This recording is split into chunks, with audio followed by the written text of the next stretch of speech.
So finally guys আমরা কোলাঘাট পৌঁছালাম। কোলাঘাটে তোমরা তো জানোই আমাদের একটা ব্রেক লাগে, তো অত দূর যাবো। কোলাঘাটে এসে একটু ব্রেকফাস্ট করে নিয়ে তারপরে আবার যাব। চলো, আজকে মায়ের লুক, আমরা এসি চা গ্রামে, তাই তো? হ্যাঁ, চা গ্রামে চা খাবো।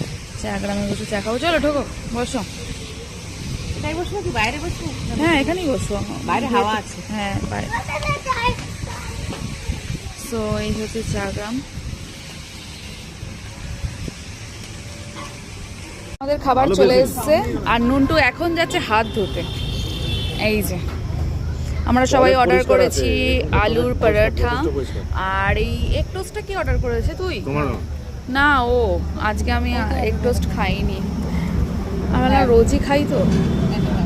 অল্প খাবিস। রাজার খেলেই নাকি পেয়ে যাবে বলছে, তাই জন্য কিছুই অর্ডার করিনি, রিস্ক নিতে চাইছে না। ভালো বাথরুম আছে তাই, কিন্তু ওয়াশরুমে যেতে পারিস রাজা, কিছু একটা খেয়ে নে।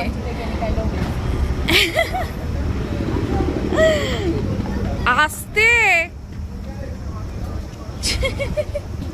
তুমি কি খাবে, কোনটা খাবে? ও একটাই জিনিস খাবে, সেটা হলো জুস। আদর দিনকে ঢুকতে দাও, দিনকে ঢুকতে দাও।